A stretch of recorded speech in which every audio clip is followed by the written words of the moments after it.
Ito yung ulam namin ngayong tanghalian, guys, oh. Itlog lang ang ulam namin ngayong tanghalian. Lalagyan ko siya, guys, ng sibuyas. Ayan, oh. Yan. Kasi meron naman kaming ulam, guys, yung natira kagabi na pritong isda at saka yung gulay. So, nagluto na lang ako, guys, ng itlog kasi sayang naman yung mga natira nating ulam kung hindi na natin iuulam. So, itong itlog na to, guys, pandagdag lang sa aming ulam ngayong tanghalian. So, gigisa ko muna, guys, yung gisa ko muna yung sibuyas. Meron naman kasi dito, guys, yung ulam namin. Ayan, oh. Oh. Meron pa kaming mga natira-tirang ulam. Kailangan nating magtipid.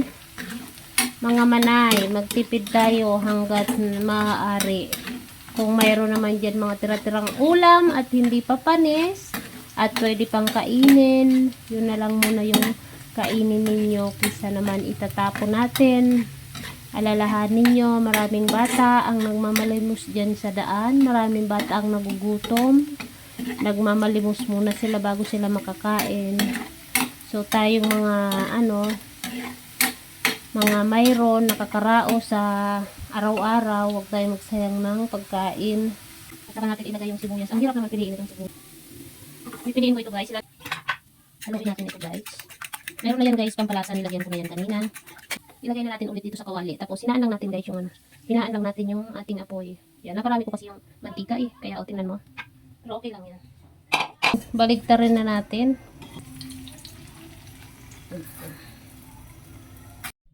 Habang nag-aantay pala ako, guys, na maluto yung itlog, hugasan ko muna itong mani na binili namin ni Habi sa palengke.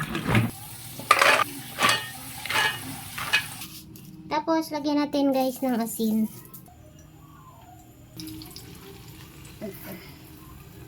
O, diba? Yan, luto na yan, guys. Okay na yan. So, bye-bye, guys. Thank you for watching. Kakain na kami. Bye-bye.